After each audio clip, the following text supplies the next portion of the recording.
Today, you will see this everywhere when people say, I am only human. They are talking about the limitations of being human. They are not talking about the possibilities of being human, isn't it?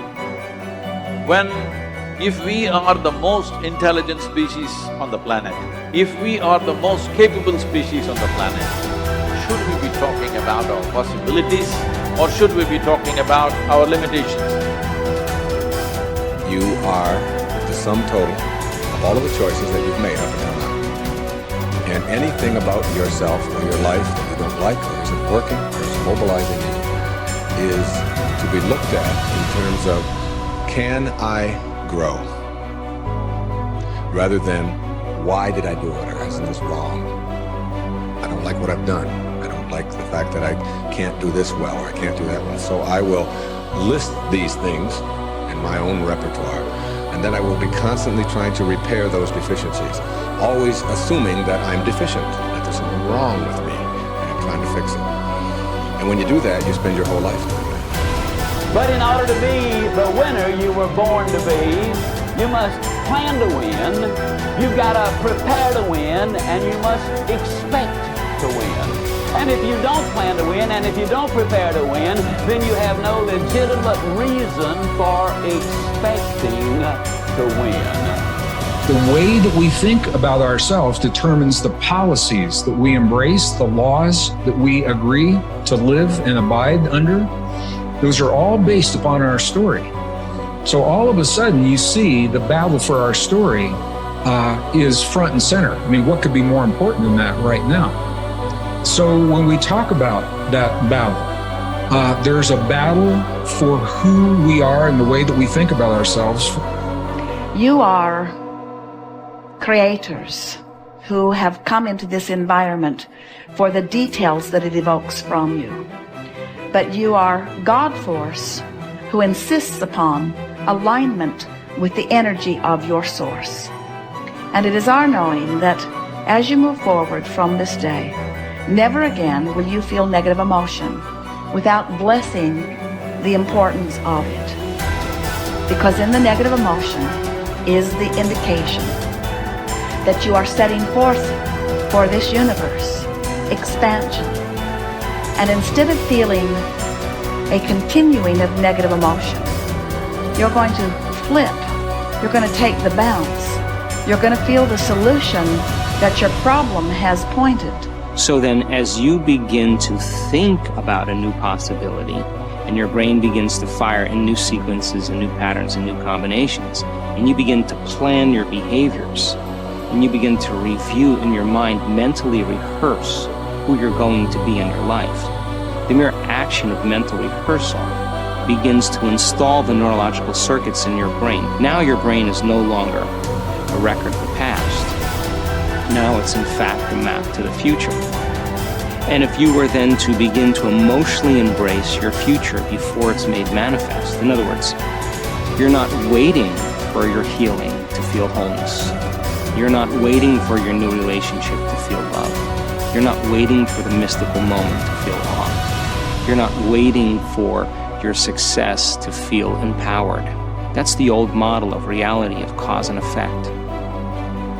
Many of you, as I have been, as I am, are where you are in your life based upon what you believe. And it's not just what you think you believe on the surface, it's also your shadow beliefs that are holding you back from moving into the life that you believe you deserve.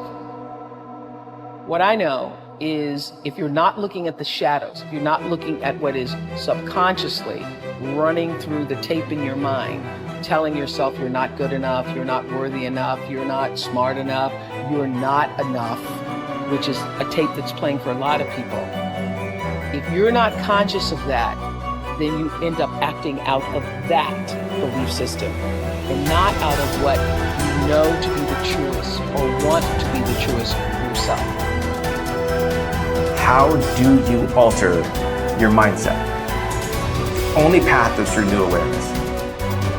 You can receive advice all day long. Many people do. They love being told what to do. They're hooked on new books, new ideas, new lists. They learn and learn and learn in all directions except the one that matters most. Learning about themselves. There is no getting around this. It's hard to sustain new happiness without new awareness. You can go for the run, you can have the hard conversation, you can eat better food, you can wake up early, read at night, you can do it all. But does it make you happier? Deep down, long term, that's the metric. If it does, if you're happier, it's because you realize something new about yourself. The change was you. You recognized why your new habits shifted your outlook. It was about challenging your old mindset. We started with this idea that now was the time. It was the time to do more, to do better, to create the change and go for it, do it. If now is the time for change, make the change, but recognize what you are truly seeking. That your body may transform, your habits may improve, you may learn new ideas. But where did the change start? What was behind it all? It's always your mindset. To control where awareness goes, we're controlling where energy is flowing. And if we're controlling where energy is flowing, we're controlling what's manifesting in our life. This is a great secret to learn. This is something that I've learned in the monastery. My guru shared with me that's really changed my life. Because I've realized that all I need to do is control where my awareness goes. And if I can control where my awareness goes, I can control where my energy is flowing. And if I can control where my energy is flowing, I can control what is manifesting in my life. And therefore I can even choose to create positive things in my life or negative things in my life. If you want to enjoy self-confidence on the outside, you must practice complete integrity on the inside. The foundation of self-confidence is for you to live your life consistent with your innermost values and principles, while thinking and acting in harmony with your highest aspirations. Men and women with the most solid self-confidence are those who are absolutely clear about what it is they believe to be right and good and worthwhile, and who live their lives consistent with these values. Everything they do or say is an expression of their innermost convictions. Your whole world can fall down around you, but as long as you know that you are doing the right thing, you will have a deep inner sense of calm that will manifest itself in an attitude of confidence and self.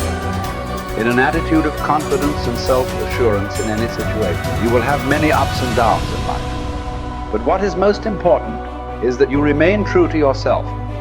Your true values are only expressed in your actions, in what you do.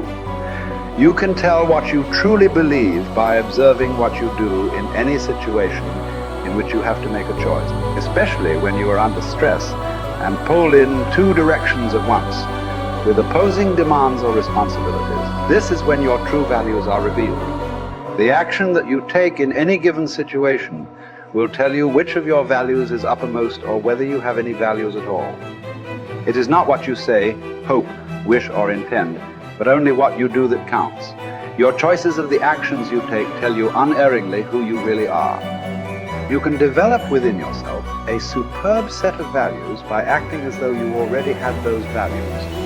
You can develop integrity and courage and compassion and confidence by behaving as though you already had these qualities. The more you act the part, especially when you demonstrate these qualities under stress or when you feel like doing or saying something else, the more rapidly these qualities become a permanent part of your mental makeup. The more you practice good values, the more rapidly you become a truly superior person. The keys to developing the unshakable self-confidence that will make everything else possible for you are self-control, self-mastery, and self-discipline. Self-confidence can come directly by behaving in a self-confident manner, but more often it comes indirectly by doing and saying the things and practicing the behaviors that lead to self-confidence. The most important self-development behavior is living consistently with your highest values at every opportunity. Appreciate how special you are. There will never be anyone exactly like you. You were given special gifts and talents to share with the world. And even though everybody has special gifts and talents, nobody will use theirs quite the same way you you do. You have a way of being in the world and a perspective that's unique to you.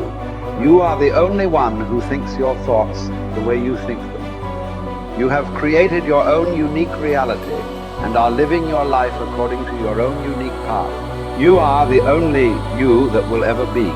You're kind of a big deal.